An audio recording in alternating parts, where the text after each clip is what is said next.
Well, you still smoke real cigarettes like a proper man. Well, I quit. Not very well. I'm working on it. It's a work in progress.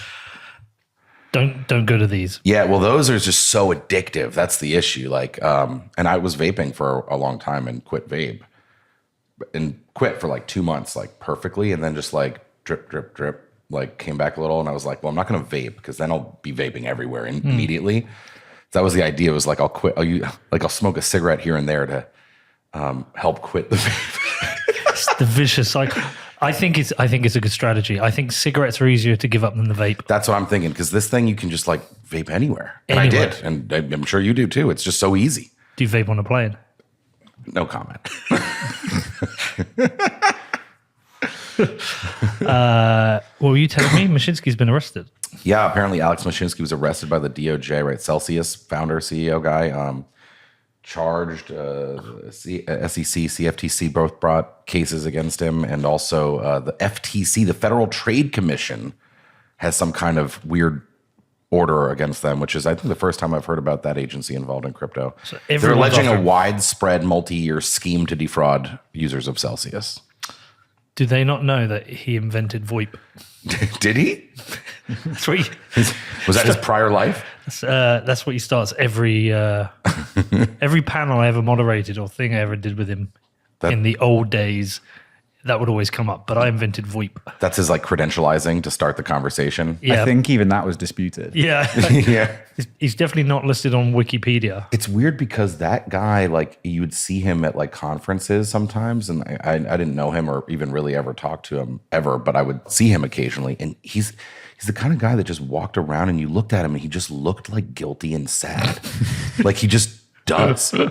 Like, so it was like one of the least surprising, I think, of the blow ups is because he just looked, and if you did hear him speak, ever really, he was so overly hyper confident. There was the one that you moderated with Tone and Saifedean. Yeah, someone just put it up on Twitter. I saw that. That's why I was just seeing it again too. I remember when you guys did that. And they're like, "Oh, McCormack's trying to help him." It's like, no, I was moderating. Someone said, "Can you moderate?" And it's like, when you moderate, you got to try and moderate moderately. I know. I saw that criticism back then. It was silly, but when he said that like everyone on Earth could earn 7% interest, and Tone was like, "Dude, that's insane."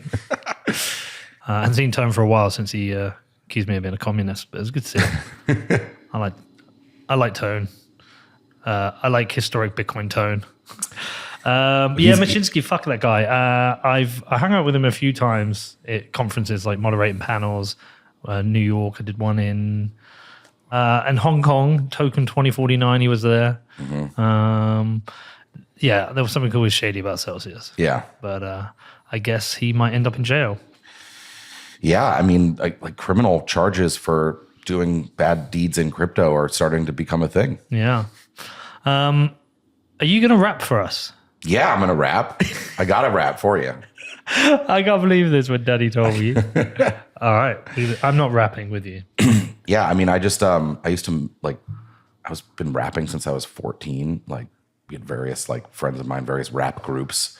And then I played piano and the drums and started making beats. So like from 2010 to 2018 or so, I probably made like 300 or 400 rap instrumentals. Wow. So then I just have all of these. I mean, I was working at Fidelity, so I wasn't like a rapper. It was purely extracurrilar. I was in a hip hop band once. I know, you said that. Yeah, the Mad Cowboys.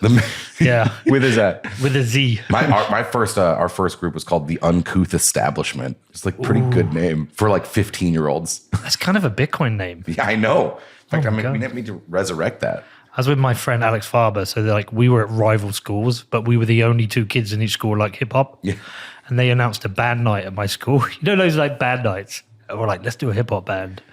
And so we wrote 3 of our own songs, and then we did a cover of Danger by Blase Blase. Incredible. Do you remember Blase Blase? Yeah. We did a cover of that.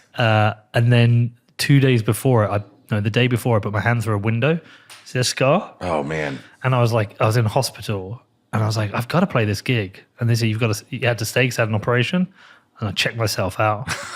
Put on my Timberland sweater. It's metal's F, dude. Went out and rapped in front of the school. It's like a scene from Lose Yourself or from 8 Mile. Tom played in a band that night. Did he? Yeah, with our friend Tim and Dom. Dom, you know the interview I did in I know what you're going to say in Colombia. Yeah. That guy. With the guy who's having drug problems. Yeah, so him, our friend Tim, who sadly died a couple of years ago, it's really sad. A kid who got cancer at 18 and then beat it. But I think it ravished his system. But I can't remember what the name of their band was. They all came on stage in dresses, and like rocked out like Nirvana. And we came on and rapped. God, those are the good old days. The good old days. So you don't. It's not. You actually probably into hip hop.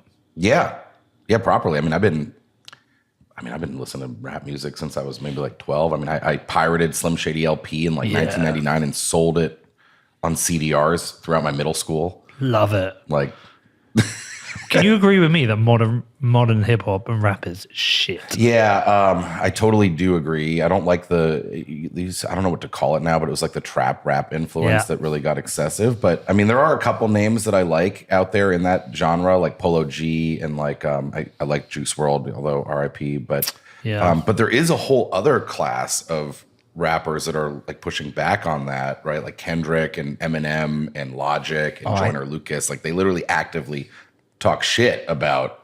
I think you're going to back me up here, Alex. Yeah. Pete has one of the worst takes ever where he says there's been no classic album since Back to Black. I think the last great music album that was made, if in 50 years you do like the top 100 albums, the last great album made was Back to Black by Amy Winehouse. Wow. I don't think there's been a legendary album since. There's been good music, a legendary album since.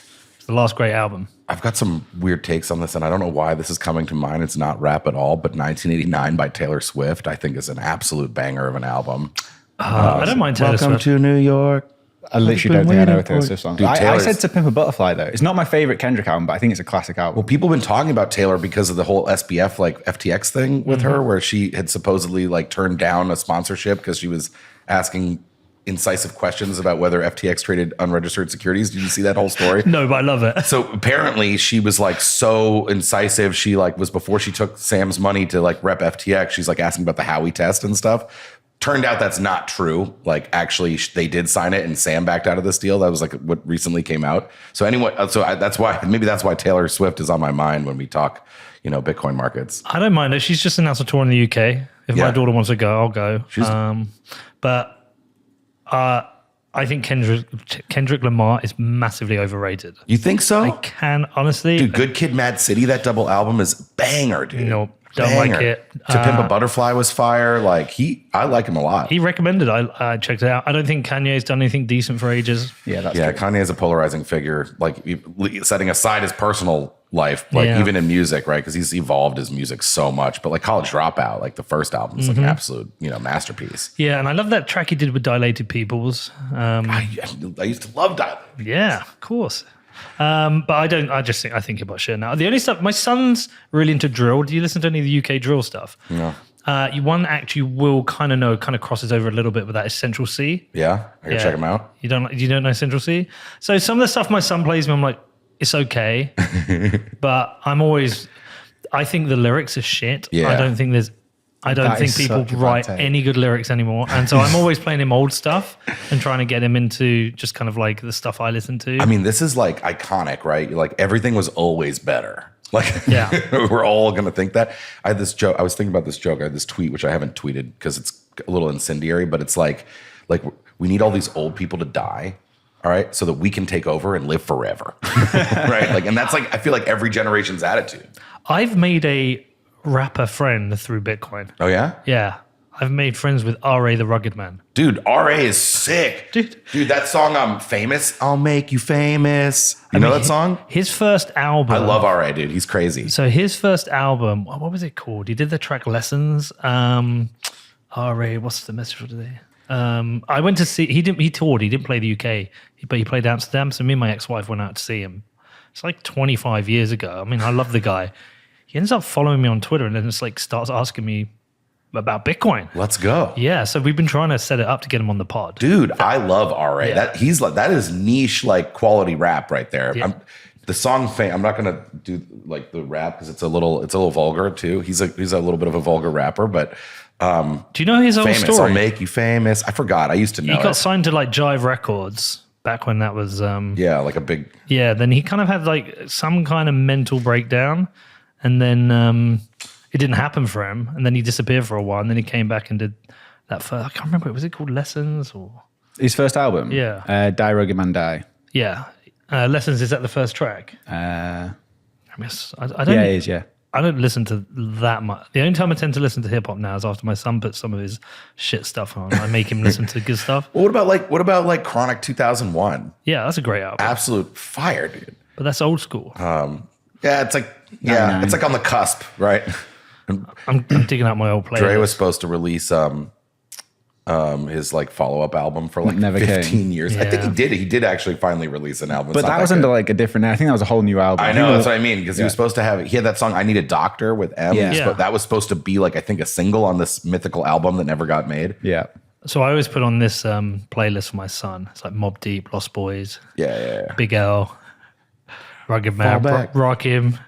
Always put on 18th Letter by Rakim. I'm like, this is proper hip hop. Listen to Yeah. this. He's like, Dad, this is shit. Capone and Noriega. The only one I've got them to love is Hit 'Em Up by Tupac. That's a phenomenal song. Yeah. Get money, right?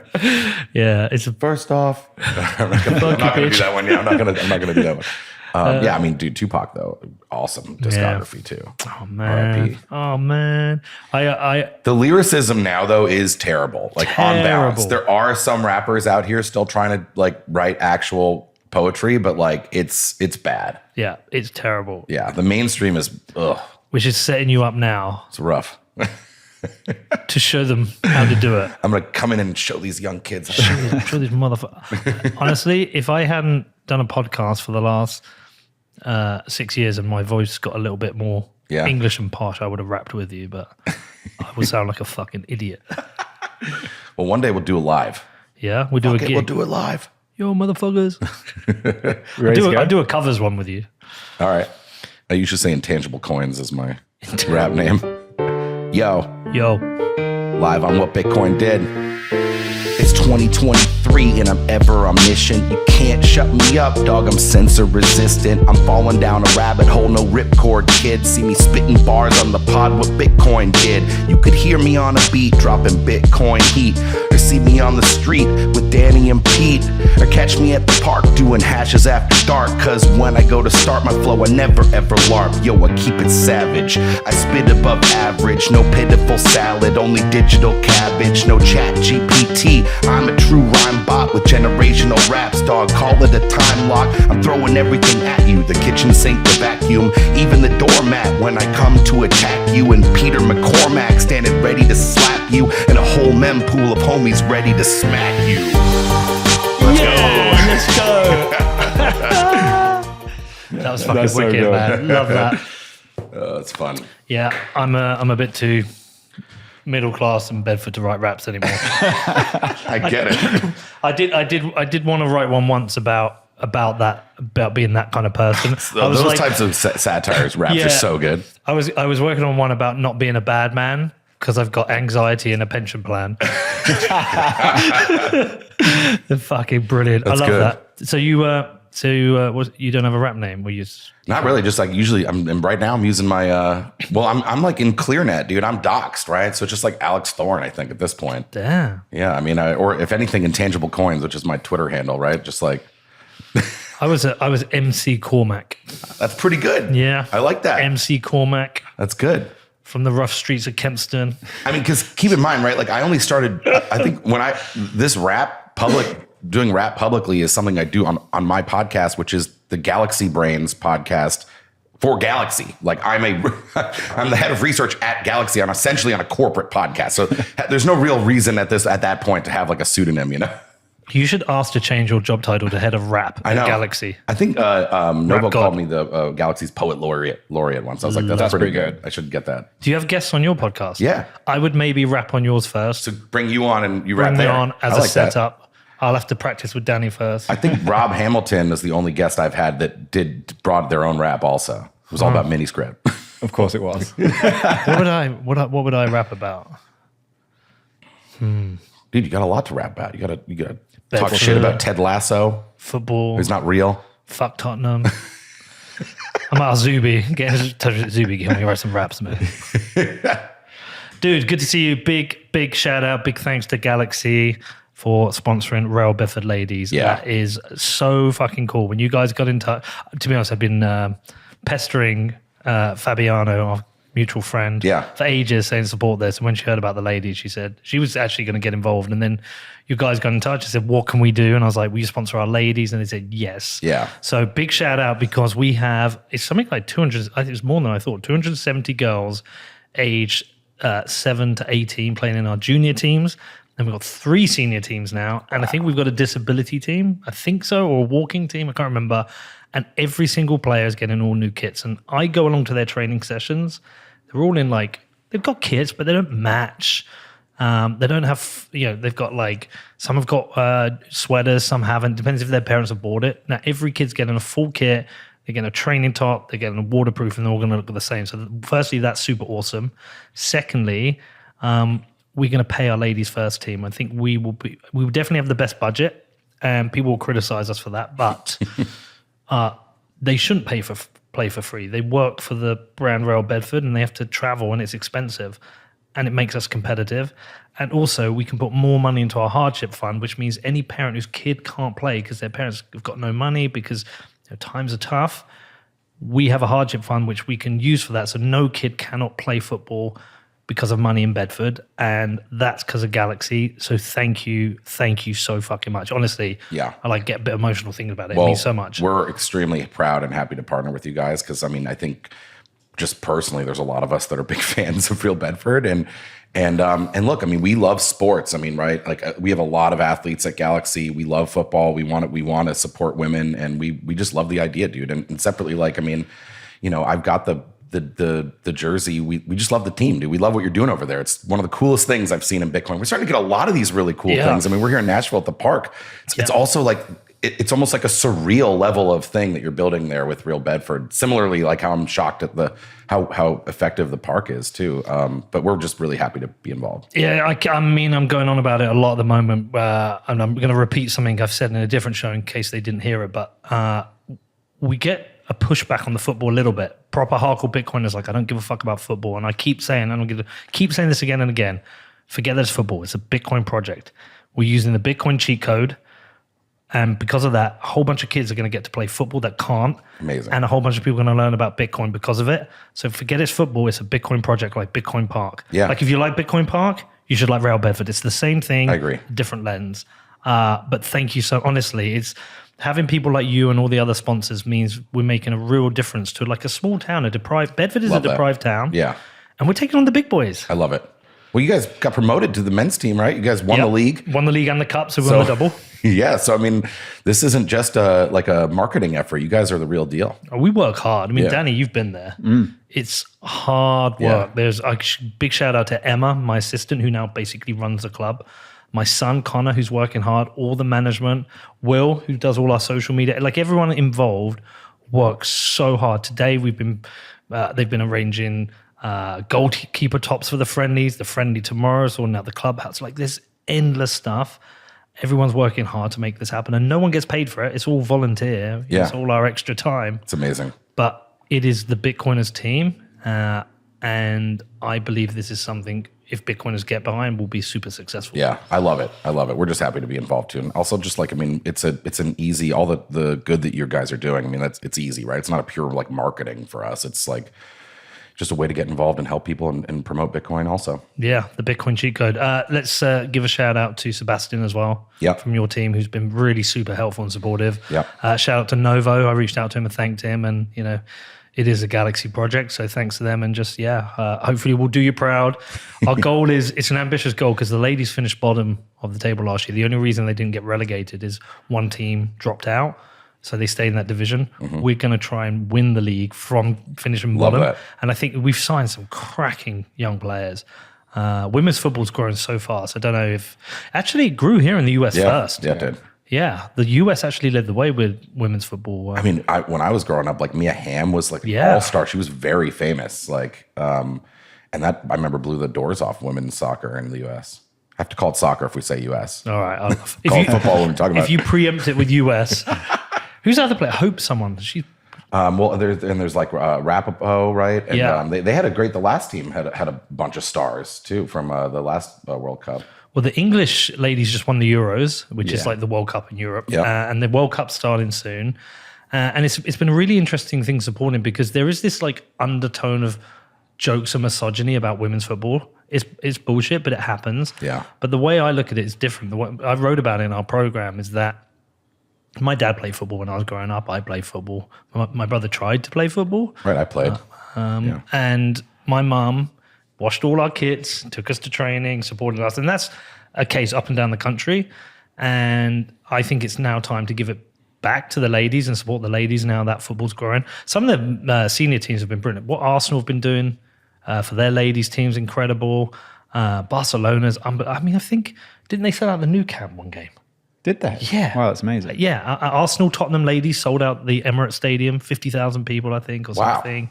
I mean, it's growing so fast, and commercially, it just makes so much sense. But it's also like they've supported us, they support back, and Yeah. so what Galaxy is doing is like a step level change for a team like us. The money just enables to just do so much. So, thank you. I'm so humbled by it. Absolutely. Right, let's talk about Bitcoin. We're going to talk about BlackRock. Yeah, BlackRock. Yeah. Before we get into it, just tell people Yeah. what you do apart from rapping for Galaxy. Yeah. Yeah. So I'm the head of research at Galaxy, right? And Galaxy, big financial services company in Bitcoin and in the crypto markets, right? We have a big Bitcoin mining business, which is, you referenced Amanda Fabiano, she runs that business. We have a big trading company. We have a big asset manager. My guess is we're the second largest crypto asset manager behind Grayscale.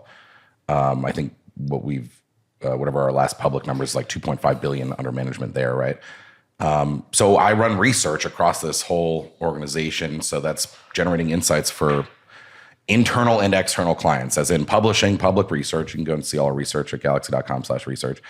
But also working with internal groups, right? Strategy type stuff like that, which is fun, right? You know, it's like we had a good agreement when I joined from Fidelity that we would have our research team be like semi-independent, right? So I have total editorial control over what we publish. It's not marketing content. So I think that's pretty unique, certainly for like a corporate.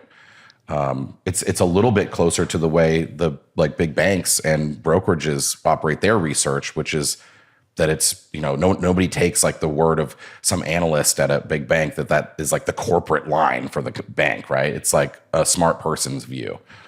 That's just what we try to do, is share some interesting takes and always tell people why it matters, right? Not just like an ecosystem overview, but like give you like an incisive viewpoint. And if you disagree, that's totally fine.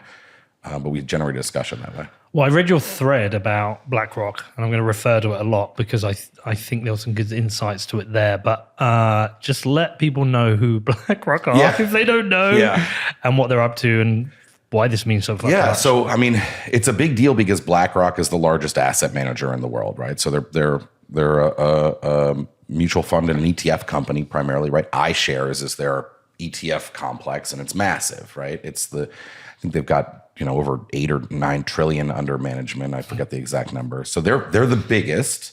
I believe Vanguard is the second biggest, and then Fidelity is the third, right? So those are the top 3 asset managers. Obviously, Fidelity's been deep involved in Bitcoin for a long time. Vanguard, I haven't seen really anything from those guys, but now BlackRock hadn't been doing much, but having them put their stamp of approval, you know, again, through the iShares complex, which has like literally hundreds, 500 plus ETFs, right? They're like the ETF like king. They probably are the cornerstone of most people's portfolios. If you have an investment portfolio, you probably have something that BlackRock manages in there. So it's a huge signal, I think. You know, Fidelity was a signal, but that signal was, you know, like 5 years ago when they started doing it. At this point, it's just a drip. You hear Fidelity doing something, you're not remotely surprised, right? Like this is like an asset manager that kind of really sort of started the ESG movement in investing and has been negative on Bitcoin, right? Larry Fink, the CEO, has said it was for illicit uses, right? Now he's on TV explaining how it is like digital gold and it can help protect you from the debasement of your national currency. And it's hope. Yeah, exactly. I know. I wonder where he heard that one. Yeah. So I think it's the change, it's the pivot that is like so remarkable. And then obviously it's just like the stature of the firm. It's the biggest, right? Fidelity brings a lot of stature, but it's the third biggest, number one biggest in the world, saying that they think there's an opportunity for a Bitcoin ETF, especially given all of the negativity in the US regulatory complex over the last long time, but let's say over the last 6 months, people were like shocked that they came out with it right now too. So then it sort of feels like a dam might be breaking. Like would they, I didn't think in 21, you had like all the other asset managers all filed. You had Wisdom Tree and Invesco and Fidelity. They all did like the last round of the ETFs, and like they were wrong, I guess, right? Or they didn't get approved. And so you just kind of wonder, like, is that going to be the same, or like does BlackRock, are they reading the tea leaves better than the others? Like they are the biggest like ETF provider, so maybe they know something, or they sense that now is the moment. Yeah, it's a good question. Danny was saying it earlier. Why now? Yeah, that is the question. Yeah, and there's the conspiratorial view, right? But it could be that just their clients are asking for it. Yeah. It could be that Michael Saylor got on the phone to Larry Fink and said, "What the fuck are you doing, man?" I don't think there's anything nefarious or conspiratorial. I think the question is, I'm sure there's client demand. I'm sure. And it's also, Bitcoin has matured a lot. Like markets are much more liquid. Like, right now they're less liquid than they were in like 22 and 21, but like, it's more transparent, right? There's many more of the market's infrastructure that you need if you're an institution, right? Like in 2017, there was no custody at all. There wasn't, right? Like there was no prime brokerage. There was barely any like surveillance tools. There just wasn't anything, right? And so now there's a lot more. They have tons of New York trust companies they can custody with, or like, right? It's much more conducive to institutional involvement, I think, than it ever has been. But like literally on a micro question, why literally right now? I think it surprised a lot of people with the SEC out here like suing everyone in crypto under the sun. But maybe that's also part of it, right? The SEC is not suing anyone over Bitcoin, right? No Bitcoin companies are being sued by no Bitcoin only companies, right? Yeah. Bitcoin is safe here from the regulatory, the Eye of Sauron of the US regulatory complex. So like, I think, and that's probably never been more clear that like the other ones may not be safe, but Bitcoin definitely is. So like, is it a digital commodity, right? In the current onslaught. But like Larry Fink is rich. Yeah. His friends are rich. He has a lot of rich people parking their money with him. He too, and his clients also suffer the effects of inflation. He too will have to be thinking about, well, how do I protect myself from inflation? Right. He will have seen other people talking about Bitcoin as a potential. He will have possibly done the work and realized he needs it himself. Absolutely. This is a good asset for me too. If it's a good asset for me, it's a good asset for everyone. Yeah, just everyone comes to Bitcoin eventually. Yeah, and he said that BlackRock's goal has been democratizing access to investing, and that's what ETFs are, right? They make it incredibly cheap and easy to own stocks, for example. And that's what he said he wants to do with Bitcoin. That like, and I get this. It's not easy for an average person to buy and hold Bitcoin. But like, if you have an investment advisor, they can just like, bing, put that ETF right in your portfolio, and you've got exposure. Now, it's not. We all know it's not the same as holding your own keys, right? But it's a way to bring Bitcoin exposure to the masses, and that's what they're experts in. Like they pioneered that at BlackRock and other assets with their ETFs. Do we know much about the structure and how they will avoid getting themselves into a grayscale situation where there's both a premium and a negative, and that people end up being stuck paying 2%, well, really 4% in perpetuity to Larry, like they are to Barry, and therefore actually the whole thing really ended up stinking. Yeah, so there shouldn't be any discount or premium to the net asset value of that fund because they have active creates and redeems, right? So anytime there's any dislocation, the market, these authorized participants market makers will come in and create or destroy shares, right? They'll either deliver Bitcoin or remove Bitcoin and remove shares, right? And that's an active ongoing process for the ETF, for all ETF structures, right? And this is a trust that operates like an ETF, which is like many of them are. This was one of these like Bitcoin Twitter like erroneous rabbit holes that people went down. They're like, that's not an ETF, it's a trust. And it's like, it's literally like, it's what like GLD is. It's exactly the same as like a other commodity based ETF like trust. Alan Farrington won't agree. Yeah. But it is. It just there shouldn't be anything like that, any kind of premium or discount issue. I mean, this is what, David Bailey and those guys want, the various activists on GBDC. That's why they say like redeem GBDC. If redemptions were to be allowed from that vehicle, like the discount would evaporate, right? It's an ARB that can get closed. So that ARB's available to the authorized participants, but I think it's important to know that like we couldn't do that. You have to be worth, is that 1,000 Bitcoin minimum to be an authorized? I don't even know. Actually, usually these vehicles like specify specific authorized parties that can do the create and redeem. So if it drifts from the price, like from the actual price of Bitcoin, then they get the ARB between the two. So do those authorized participants exist for the purpose of ensuring? I think that's one reason, yeah. Yeah. They're the only people that can redeem. It'll be like market makers, like it's like, it won't drift. Like the second there's like a bip of drift, like they'll close it. Yeah, it's and that's why they stay real tight. Is there that 6-month hold period as well where you cannot trade the shares? With Grayscale. I don't think so. No. Okay. No, there shouldn't be. This should be like a mega clean, like an S&P index fund. You can just buy it and sell it, like intraday all the time. Like should be. That's why people want it. Like because it would be so much easier to, particularly like in size, right? Like, I mean, I have no problem going on River and buying Bitcoin at my size.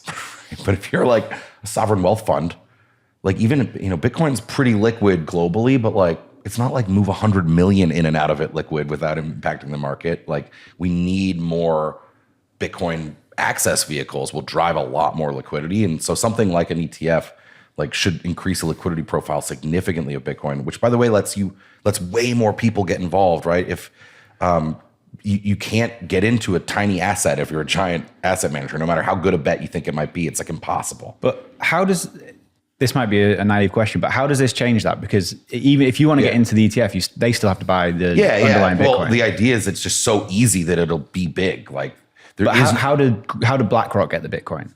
Like, if it's its size. Yeah, so when somebody comes in to buy the shares, right, and essentially an imbalance is created because they maybe buy the Bitcoin to feed the fund every morning or something, and at night a bunch of shares. So then the very next day, the market makers will create those shares and buy and deliver the Bitcoin. It's not inherently going to be liquid. I'm saying the Bitcoin ETF is going to be massive, and that will create an enormous amount of additional liquidity in the market, right? Like I'm just very confident that with a vehicle this simple and this accessible, you're going to see huge inflows into at least one of them, maybe several, depending on how it works. And that just helps grow the size of the Bitcoin's liquidity profile overall, which then makes it possible for much bigger investors, regardless of how they invest in it, to get involved. Well, so I was told a long time ago, I can't remember who, but there's certain people who want to get into Bitcoin, but being a $500 billion, $700 billion asset, it's not a big enough market. Exactly. It's too risky. They need it to be a, 2, 3, 4 trillion or whatever it is. Exactly. And when volatility comes down too, it makes it a lot easier to take a position, right? Because you can do your sizing. You can size bigger, right? Because if you have a high vol asset, typically you're going to size it smaller, right, to account for that volatility. So if it's more liquid, much more widely held, likely volatility will come down. It has been coming down historically, like on a long time frame. That also will allow bigger capital to enter, right? Because they can enter in bigger size. The Canadian ETF you mentioned, did you say there was $400 million of trading on the first day? The first couple of days. Yeah, this is the purpose. So this, 400 million. So this could be billions. I think it could be massive. Yeah. I mean, Canada has 25 million people? Yeah. So the US is more than 10 times bigger than that. So if it is billions, is there the liquidity even to support that? And where would they be sourcing their Bitcoin from?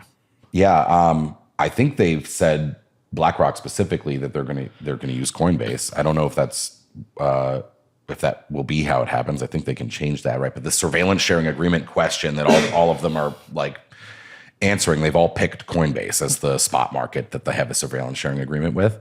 I mean, we've seen those charts, like Bitcoin on exchanges. Like, I mean, there's going to be a really interesting moment where a ton of demand is coming from BlackRock and they have to buy the Bitcoin from somewhere. But in a market like that, price moves up, like people will show up and sell Bitcoin. Of course, to BlackRock. They will. But it's something I don't even know. Where do Coinbase source their liquidity from? And like, does it get to the point where people are having to go into lots of different places to try and get it? Yeah, I mean, I think Coinbase mostly is using their exchange. I think they have an OTC desk, so maybe they have other whales out there they know or whatever. But yeah, I mean, liquidity is extremely fragmented in Bitcoin, right? Like, it's a global asset, so like, it's not like when you buy Apple stock, it only trades on the New York Stock Exchange. Yeah. It's the only place on earth it trades, right? So like, it's one nice central pool of liquidity for Apple stock. That's not at all how Bitcoin works. So I don't know. I mean, we don't run an exchange at Galaxy, but we have a trading business that's an OTC trading business, and we source from ourselves, from exchanges, from other OTC counterparties, right? I mean, it's a web. And there will be a gap between the approval and the ETF going live. Yeah, I'm not sure on the specifics on that. Likely. We know what happened in that gap, though. a lot of movement thinking Bitcoin. Yeah, people are going to go wild. They're going to front run the fuck out of that. And BlackRock, as I understand it, have only ever had one ETF rejected. Supposedly, yeah, like 1 out of 500 something or other. And I'm actually upset that I haven't done it either. But, there's the Bloomberg guys like Eric Balkunis and the other guy, Jeff, and like that they haven't gone and like, would you please look at the one that was rejected and tell us why, right? Because probably totally something that's totally not applicable to this situation, I would bet. But a lot of ETFs have been rejected. A lot of spot Bitcoin ETFs have been rejected over years.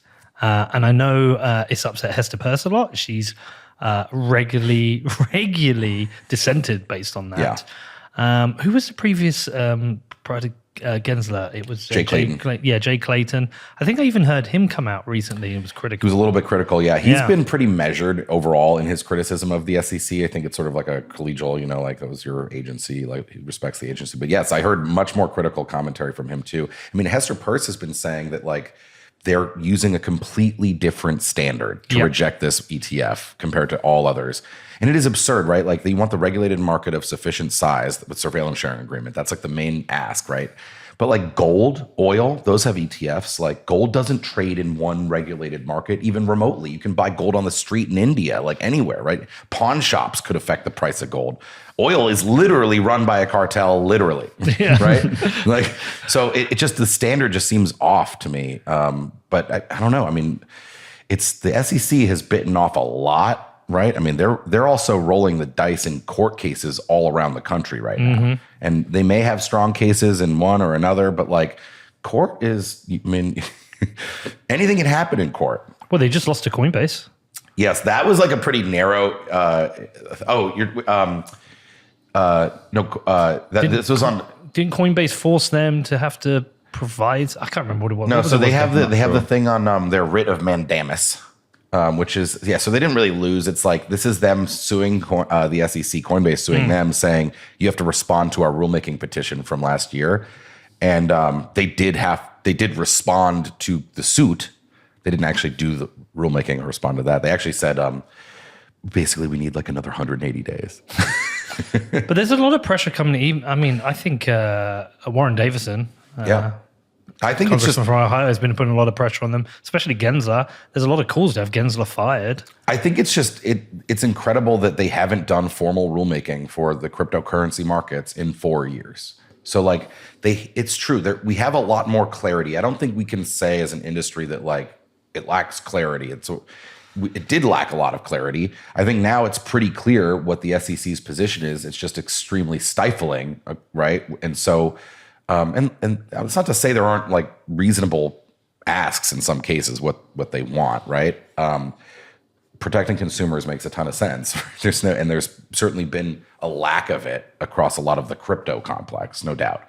But again, like what you would do is you would bring in the industry, you'd sit down, you'd have the industry and the regulators sit together, bring in some consumer advocates and some academics, and you have a process, a round table, and you hammer this thing out so that you can fulfill the mission of the SEC, which is to promote capital formation and protect consumers, right? And they're like protecting consumers by just suing people everywhere rather than conduct like a much more thoughtful process.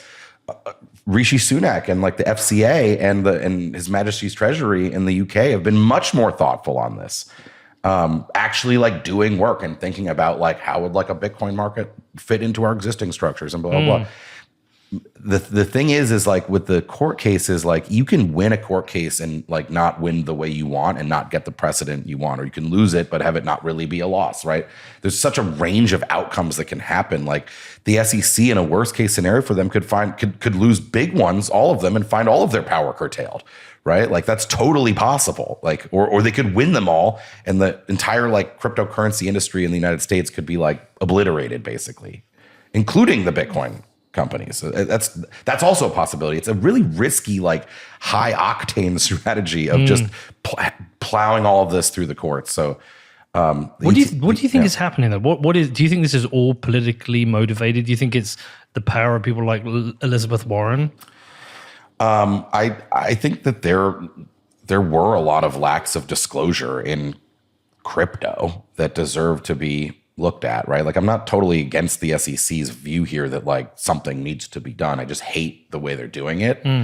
I think Bitcoin has become like a little bit of a partisan issue, and I wish it weren't. I don't think it is a partisan technology. No. I think having money that that nobody can mess with is not partisan, right? Everybody wants that, I think. But there is clearly, you've got a big partisan divide here, and so I think there is some politics involved. Right. Okay. Well, listen. Look, it's an interesting signal to the market. At our event the other night, everyone was talking about BlackRock. We were talking about BlackRock. Harry Suddock gave one of the most insightful comments when he said, just look at the signal that this gives. This is Larry Fink telling the world that Bitcoin's okay. And so you start to think, like, we can discuss, and we will discuss, the risks and the fears that Bitcoiners have. But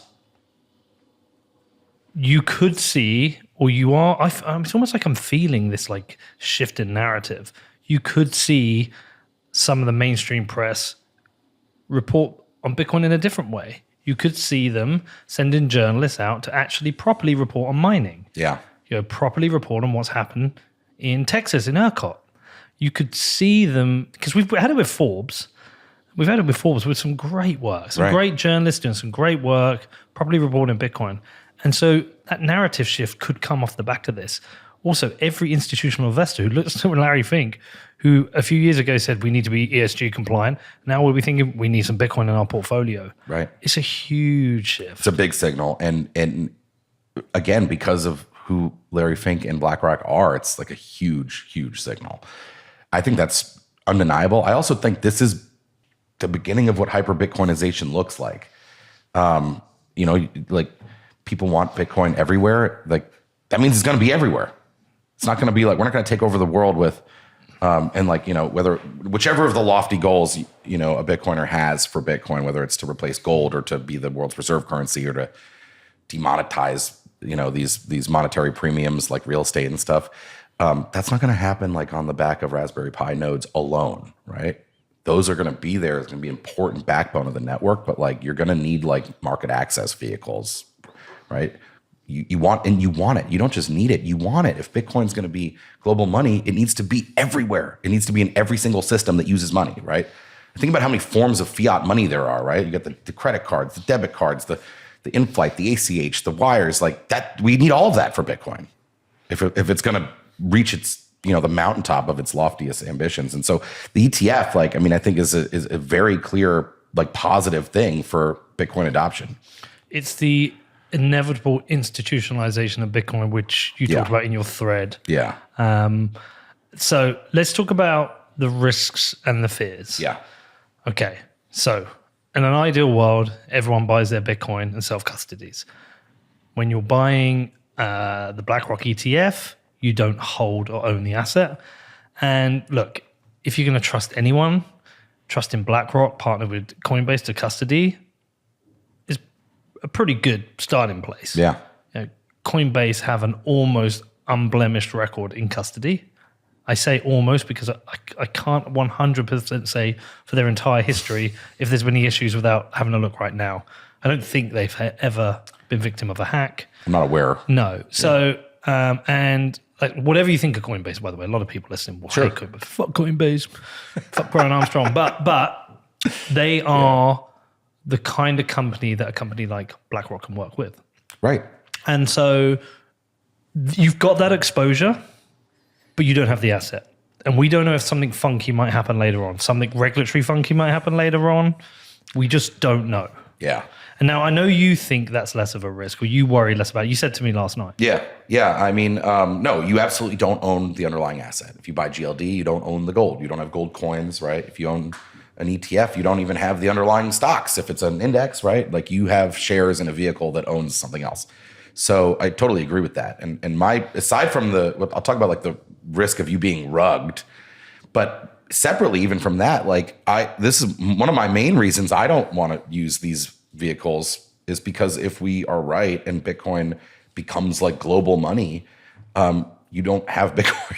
you have ownership stake in some Bitcoin. Like, like you'd want the actual coins even if you don't want them now, you just want financial exposure to that growth. Well, if it wins, like you're going to want it to not be an ETF. You're going to want it to be like your bank account where you can like spend the Bitcoin, right, or use it. And an ETF is not going to allow you to do that, right? You're going to have to sell the shares and then buy Bitcoin. Yeah. So like that is undeniably true. It is not a replacement for holding your own keys and holding your own coins at all.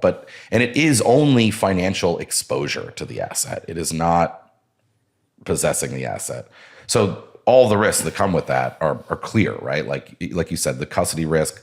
Yeah, you're saying like, what if something crazy happens, like regulatory or the government, right? Executive Order 6103, right? So you had gold at 6102, and then some president comes out with the successor, and they say, all that Bitcoin, any Bitcoin that's not first of all, let's say they say Bitcoin's illegal. Okay, well, you can't get it from me if I'm self-custodying, but like, I guess you've turned me into a criminal overnight. But they say, any Bitcoin that's held in a custodian, like that's fine, but it can never leave. Yeah. Like it's stuck here forever now, right? Like, and we'll only let you trade like paper IOUs of it, right? Or pass them around like that. That's a real fear. I don't think it's imminent in any way. But that's something to be protected against and cognizant of. I think that's why self-custody is always something that you should be trying to teach people. I think if Bitcoin does become global money, like people are going to be using it in a self-custodial way a lot more than today. Maybe not will be a majority of the use. I don't know. But there are red lines. Like when I'm supportive of institutionalizing Bitcoin, meaning bringing in these big capital allocators and asset managers and stuff, I don't want to jettison some important red lines. The freedom to hold your own keys that should be sacrosanct and inviolable. The right to transact, the right to route transactions, the right to build and route blocks and submit blocks. Like these things should be permanently available, right, and protected. It's more that you need the ability, like we want the ability, we need to preserve the ability to operate in a self-sovereign way, but it doesn't mean everyone will. I think it's okay if other people don't, so long as you can. Yeah, and it came up the other night, and it was a good point. I think Preston might have said it, is that, if you do buy this exposure and then you experience your 5x, 10x, you're going to want to learn about this thing. Right. And you will go down the rabbit hole. You will listen to What Bitcoin Did, or read a Bitcoin magazine article, or check out Marty Bent. You'll do that and you'll start to learn. You'll be like, Absolutely. I don't own this actual There's asset. nothing that makes people want to learn more than having skin in the game, right? Yeah. Having money in the game. And like a widely available US Bitcoin spot ETF will make that unbelievably possible for so many more investors than ever today. I can't tell you how many people, I'm having to tell some smart, like wealthy, older friend or whatever, like, they're like, how do I get this in my investment portfolio? And I'm like, buy it on Cash App. And they will, and I love Cash App, but it's like that's not the same of like, these are people with money that have, investment accounts. Like they want it all there. They don't want it like all over in some apps and like, let alone like on a seed plate, like stored in their backyard. I think that there's just many pieces to the Bitcoin stack. And like the foundation is clearly self-sovereign everything, but like there's going to be productization and honestly, this is why like I'm even in favor of like wrapped Bitcoin. Like I want Bitcoin literally everywhere that people do money. I'm not a fan of wrapped Bitcoin. I don't have to pick it specifically, but I think as long as there's going to be trade-offs for every way that you use Bitcoin. Of course. And I want there to be more ways to use Bitcoin. So we have to embrace those more ways. The risk, to your point about people learning, is that if Bitcoin becomes so wildly adopted that now the Bitcoin diehards that are carrying and promoting these core messages are now a minority of the Bitcoiners, then if the memes and narratives that convey the fundamental values of Bitcoin aren't widely propagated to the new entrants, then the features that express those values might not stay in the protocol. And this is the really important point. This is the crux of the issue. By the way, Yeah. I wrote a tweet this morning stealing from your thread. The Greg Maxwell. Yeah, what it's he a said. phenomenal. So Can you bring it up? Yeah. What was it like in maybe like November 2019 or so, or October 2019? There was a post on the Bitcoin subreddit. Somebody said, "What's the biggest threat to Bitcoin survival?" Right? And everyone was like, "Oh, 51% attacks," or a lot of people. No, if you actually I just I'm stole seeing the that. pin tweet now. The biggest threat to Bitcoin. Ignorance and apathy. Exactly. But if you go to Alex's Okay. Yeah. right, yeah. So Maxwell wrote, a far bigger risk to Bitcoin than 51% attacks is that the public using it won't understand, won't care, and won't protect the decentralization properties that make it valuable over centralized alternatives in the first place. A risk we can see playing out constantly in the billion-dollar market caps of totally centralized blockchain systems. The ability demonstrated by systems with fake decentralization to arbitrarily change the rules from under the users is far more concerning than the risk that an expensive attack could allow some theft in the case of overly eager, finalized transactions. Yeah. Like, it's brilliant. It's putting that onus onto us. Like, okay, fine, this is great. We have to sit down with Larry. Larry, how you doing, man? If you're listening, you want to come what Bitcoin did. But more importantly, the asset managers. Yeah. And the people who work there, right? I mean, this is one of the things I wrote later in this. This is from like our newsletter, basically, this thread. And I was saying, like, there are good Bitcoiners at these places. Yeah. Right. Institutions are people. They're made of people.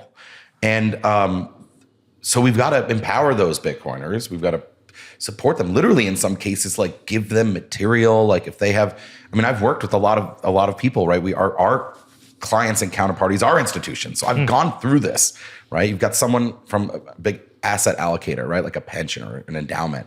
And you've got they're an insurgent Bitcoiner trying to get that asset manager to do something with Bitcoin, right?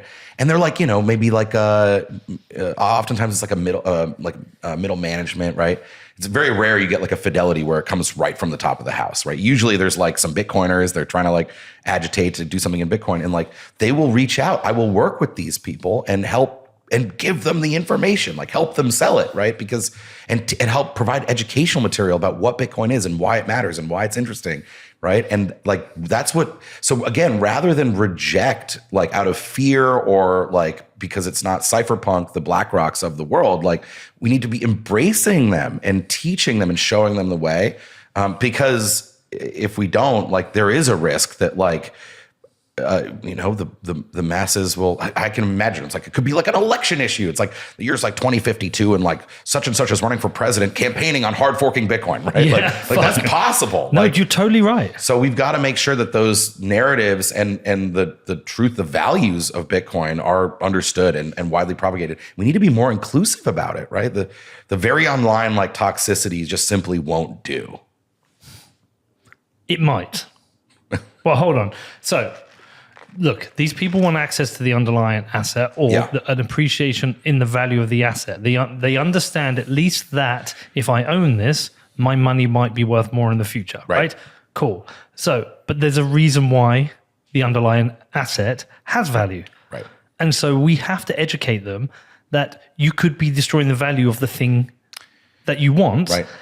And it's that whole, I'm new to Bitcoin, I'm here to fix it. We've got to kind of avoid all of that. We have to educate. And someone like Matt Odell, to me, Matt Odell represents to me the best frontline defense of Bitcoin. Matt Odell is the shield of Bitcoin. He's my flag bearer. Matt, I love you. You're a dick to me sometimes, but he is the flag bearer of it. And, every issue. He is always on about the same things. Self-custody. And so So we have to communicate these I know. things across. Now, I've loved and hated the toxicity all at the same time. I love the toxic Bitcoiners when they are referring and protecting Bitcoin. They're saying, move slowly, don't change things, don't fuck around with it. Totally. Yeah, I love all that. I detest the whole where it spreads out to non-Bitcoin things, where it's CDAWs and all that bullshit. But I absolutely love them for that, and I think they're important. I think they're great. I think we need some of those toxic people who are, I don't know, asset manager friendly. Right. No, I totally agree. I think a better way to correct the way I was saying it was like, we just need some more inclusive attitudes about, so it's not that we shouldn't be changing the passionate defenses that we do for Bitcoin, whether that's, like you said, at the protocol level about being very skeptical of changes and proposals and moving very slowly. But we've got to take that content and package it for this new growing group of people, which is going to be like traditional asset managers, registered investment advisors, right? Like they're not going to, first of all, they're not going to be on Twitter. They might find the podcasts eventually. I think they will. A lot of people listen to podcasts, as you know. Yeah. But like we've got to put the content where they are, right? Like, and it's not it's not on subreddits and it's not on Twitter, right? It's certainly not on Threads. Threads. Have you been on Threads? It's just terrible. I spent about 35 seconds. Yeah. I went, scroll, fuck this. It's like a corporate, like prison in there. Well, and there's only the algo feed, right? So you're just literally being shown what like Instagram wants you to read. Yeah. It's basically all the dumb people on Instagram who look pretty in their pictures. It's them telling you the dumb shit. It's like, I don't mind seeing your pictures, but I don't want to hear your dumb shit. Like, I mean, that's where Twitter's always had an edge, which is like, there's just interesting thoughts, right? Like, but yeah, I do the toxic. We're using the word toxic here as like just a term. I don't mean that it's always like toxic, right? Yeah. But the extremely passionate Bitcoin defenses like absolutely have to continue. yes. What I want is for Bitcoiners to think about, and not everyone has to do it. Someone like me can try to do this. What I try to do is package that up for this new audience so that when the masses join, in Greg Maxwell's quote, right, like they do care. They do understand the decentralization properties. They don't support like waves of hard forks. I mean, to be even more specific, what a lot of Bitcoiners are worried about is that if you own the asset, like the ETF asset, that you're essentially outsourcing your governance of the network to a big asset manager. Mm-hmm. So then when a new BIP is proposed, you're going to have like, all the core devs are going to talk about it and like ack or knack it. And then you're going to have like BlackRock come in and be like, we're against it, like on behalf of our 20 million Bitcoin owners, right? Yeah. And so like, and that is perhaps a risk. It almost certainly will happen at some point, right? Like there'll be an issue that the ETF asset managers will weigh in on. Well, look, the block size wars were a disagreement between.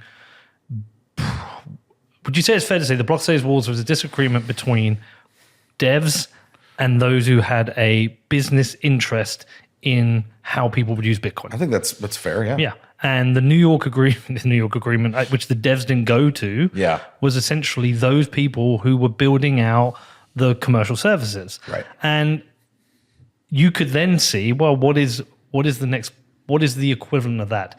It's the asset managers versus the devs. Totally possible. And, that social consensus with the business interested people, the Eric Voorhees, I'm a fan of Eric, but the Eric Voorhees, the Roger Veers, the various other people involved in that, they had a lot of influence and they couldn't get momentum. So they said, we're going to fork Bitcoin. Ultimately failed, thank God. But you could see that happen. It could totally happen. Absolutely. And to be honest, it almost certainly will happen at some point. That's why we're saying like, we gotta get our Bitcoin message to these people, right? So that like Fidelity, which is quite unique in this. I mean, having worked there for a lot of that period, I can tell you, and you can see it in their content, right?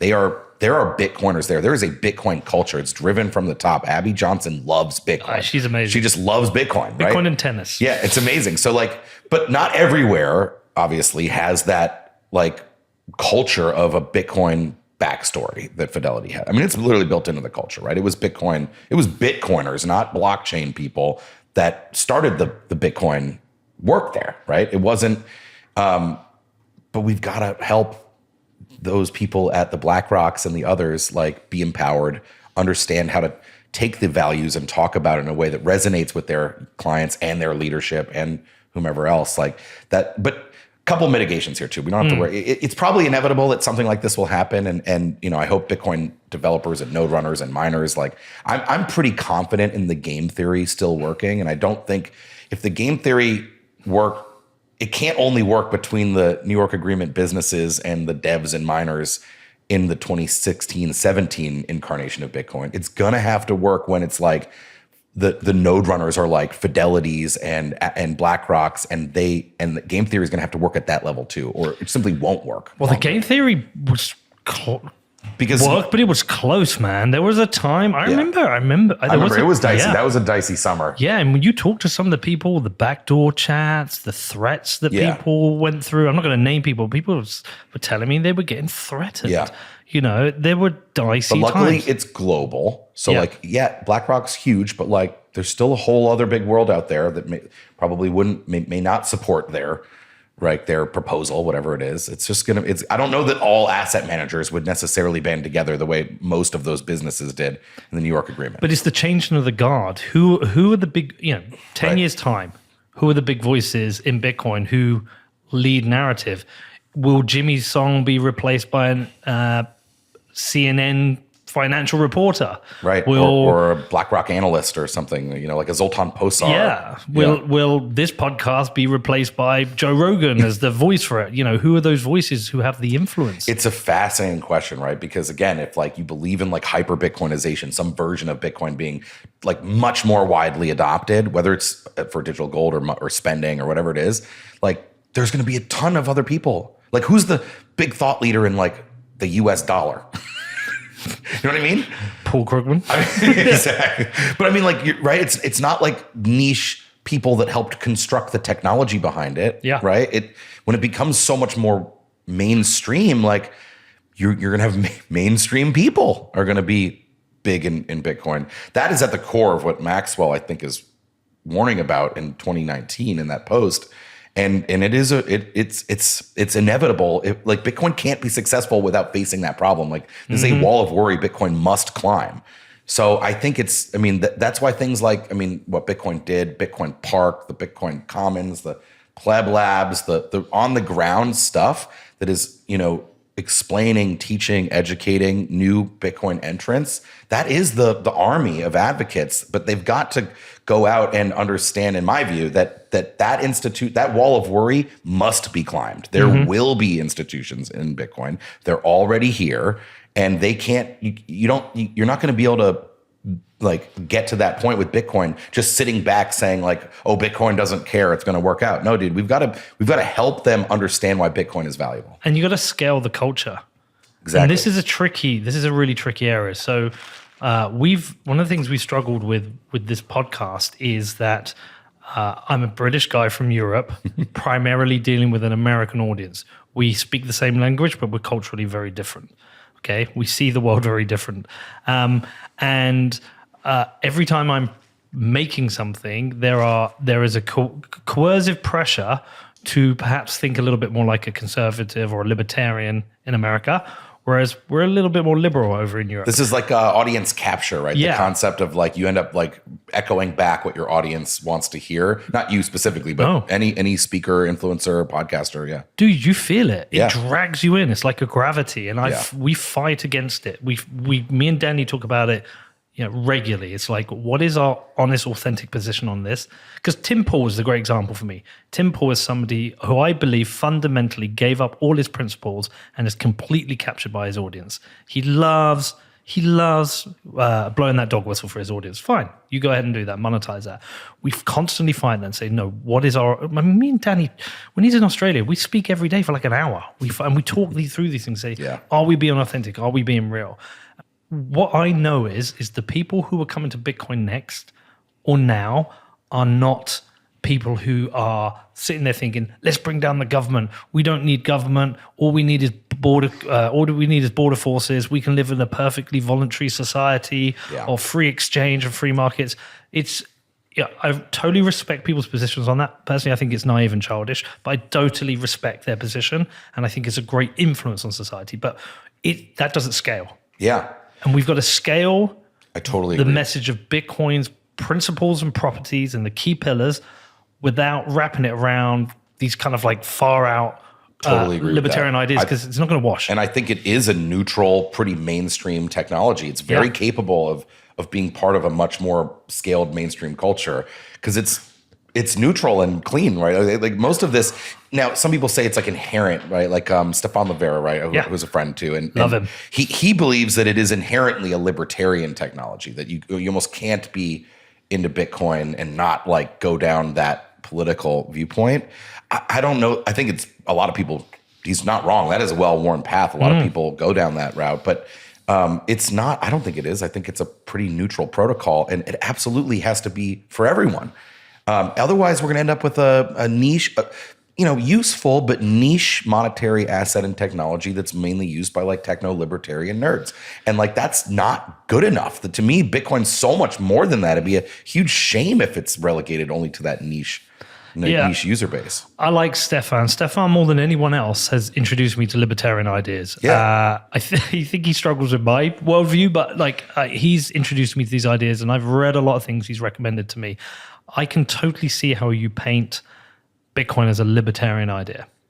But Jason Meyer's just written a book called A Progressive Case of Bitcoin. I haven't read it yet, but I've heard it's really good. Fantastic. And he has explained how Bitcoin is a progressive idea. And you could write a conservative case for Bitcoin. Right. And what I'm saying is you can see Bitcoin through any lens you want, but libertarian ideas are principled and brilliant.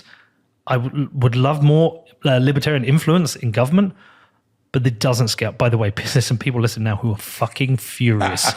They People are like so hitting their car angry. dashboards right They're now. like on YouTube, they're going, fuck you, Pete McCormick, you fucking cuck. But the truth is that I go out there and talk to these people, and I talk to people about libertarian ideas. I talk to them about Bitcoin. I talk to them about CBDCs. I talk about all these ideas. I know what people are buying, what they're not buying, and what they're interested in. And it's baby steps. Yeah, there's this crazy utopianism where some people think that like when Bitcoin wins, like magically, like we'll all become farmers, and like there'll be an agrarian Jeffersonian style society where everything is fixed. And it's just like, that's absolutely insane that you would think that.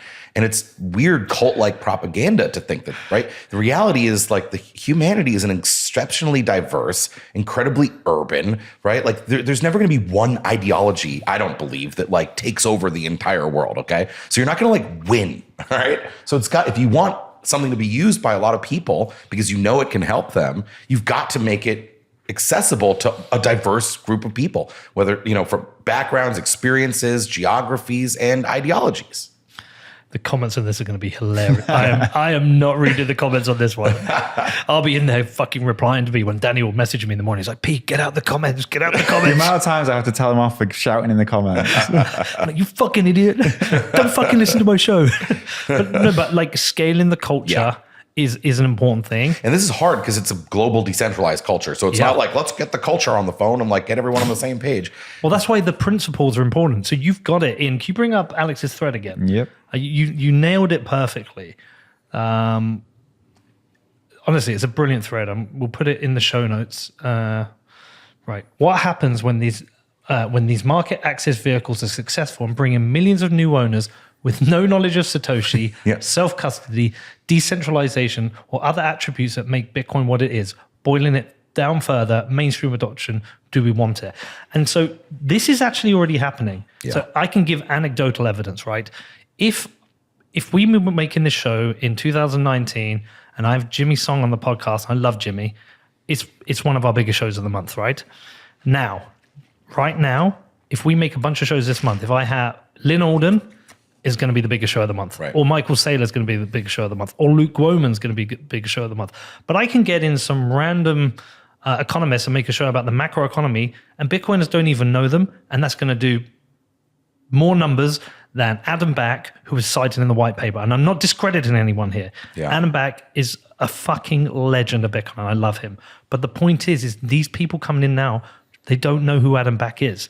when Bitcoin was a small community, everyone knew who Jimmy was, Adam, Saifedean. When new people come in, they've got no context. So they go on Twitter or they go on a podcast and they find who resonates with them and they listen to them. Right. And it's a really important issue because when this jumps out of being what Bitcoin did, and Rogan's talking about it every week, and Logan Paul's talking about it every week, who are they going to have on talking about Bitcoin? Right. Are they going to have Kanye on talking about Bitcoin? Or are they going to have, right? Are they going to have some fucking idiot who we've all rejected? Right. And where does those conversations go and what do people learn? So this scaling of the cultures is so damn important, but it's got to be done in a way that's, like you said, it's got to be accessible. Yeah, it's got to be inclusive too. It's got to be something that everyone feels like they can find a piece of to get through that introduction to those core values. I don't know. You're going to see people talking about Bitcoin you've never heard of. It's going to happen. And what I worry about a lot too is we go through these cultural shifts in Bitcoin, right? We talk about the block size wars. I think there was we all went through a very online period during COVID, right? So Clubhouse, I started the Bitcoin Clubhouse, which has like 500,000 members. I think that's like more like monthly active users than the entire app has now. But we were all just like, you couldn't go out, right? So the podcasting got huge. I bet you guys did huge numbers during COVID, right? I went down, I've been a fan of Marty and Matt, but I went down an insane TFTC rabbit hole. I went back and listened to 100 episodes again, because you're just at home, right? So I think even then people got a little crazy, and that's when you started to see a lot of new entrants, rightly so, because you had the COVID crash, and then you had Paul Tudor Jones, and then you had the halving, and then you had a massive run, right? And so tons of new Bitcoiners got involved in 2020 and 2021, and everyone was a little stir crazy, a little wild. And it's my friend Dennis Porteau calls this that you have the zealotry of the convert, right? And this is true in religion as well, right?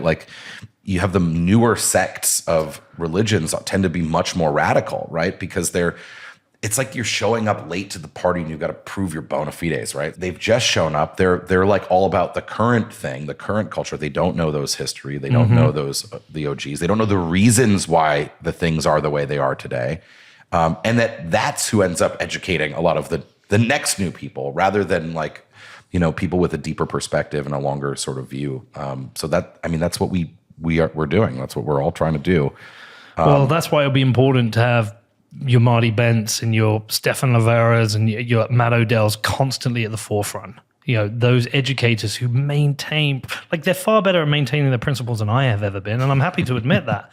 We make a mainstream show and we're cool about that. We want the show to be a nice entry point. But we talked about it last night. The people who've listened to our show and they're not complaining, take the baton and go and listen to Stefan. Or just go straight away. Those people are going to maintain those core principles better than anyone. And God help us if we lose them. God help us if they get buried by fucking Jake Paul talking about Bitcoin. Yeah. Yeah, it could happen. It's going to be weird, man.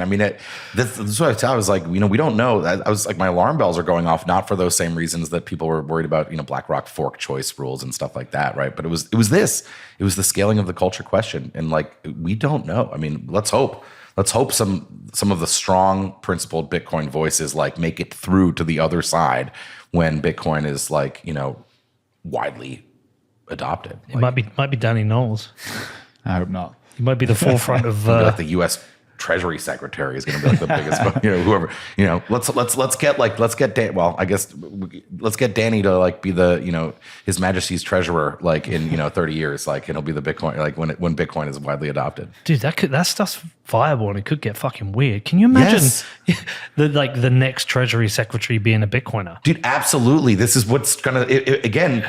It may not be inevitable, but if Bitcoin is going to be successful, like many people believe, this is the exact type of stuff. It could be in presidential campaign issues, it is a presidential campaign issue now, right? That's true. Vivek, so we're already RFK, DeSantis have all put Bitcoin. They've all commented on it. Yeah, they've all put Bitcoin on the ballot. Yeah, and so they're nominees now.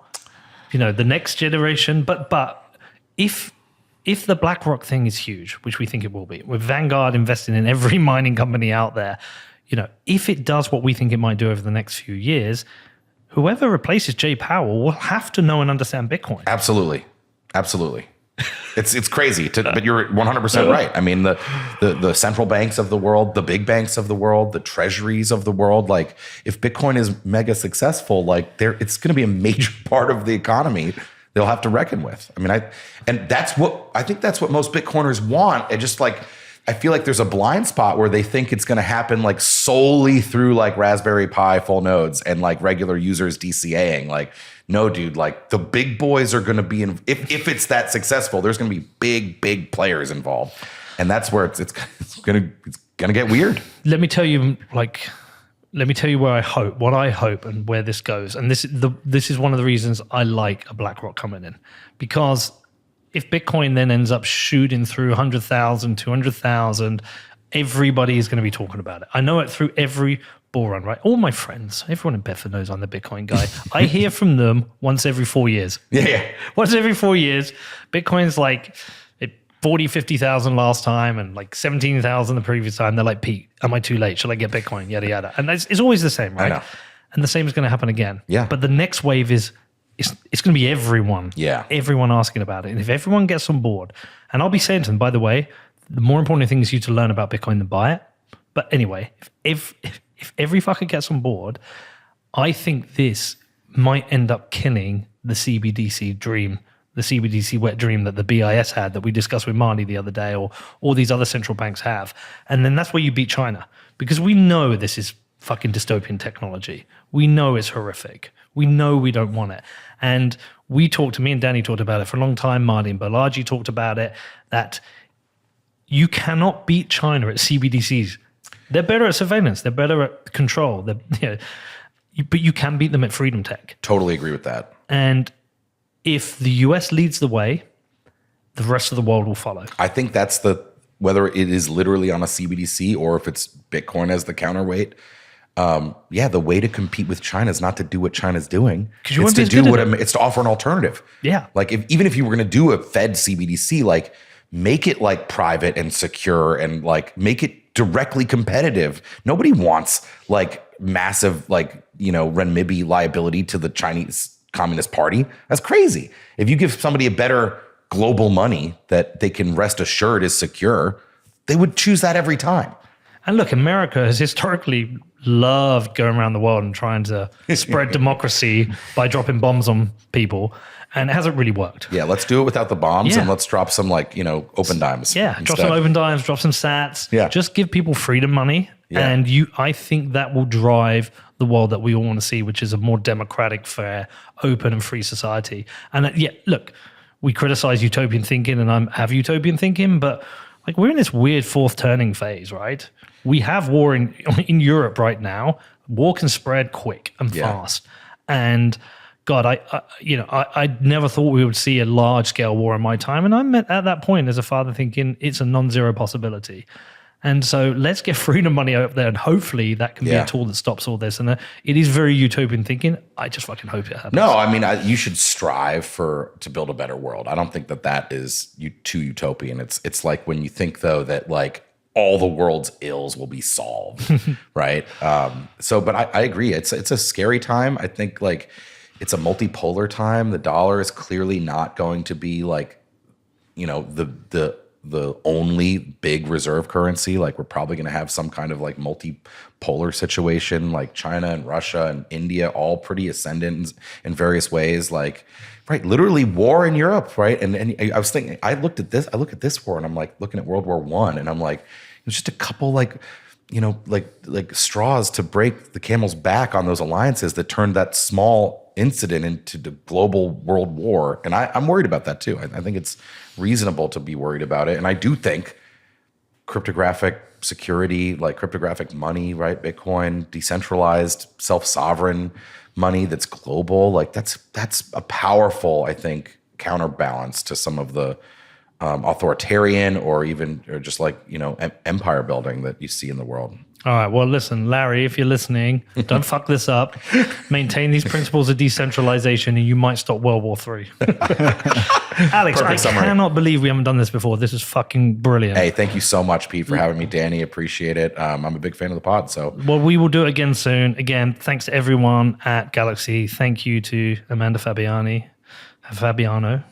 To Sebastian, to Novo, to everyone there supporting what we're doing. I will write a rap for the next one, and I will humiliate myself as long as Danny does one too. I am not rapping. When you're in New York, you got to come on Galaxy Brains, dude. We'll do the rap there. We'll swap raps. Dude, I will come on Galaxy Brains. We will go and hang out with Thomas at PubKey. Yes, absolutely. And, grab a beer. Love it. Love it, man. Where do you want people to go? Check out our content, galaxy.com/research. Follow me on Twitter, Intangible Coins. I would say that's the gist of it. We got a lot of stuff. Thank you so much. I Thank you, loved Pete. this.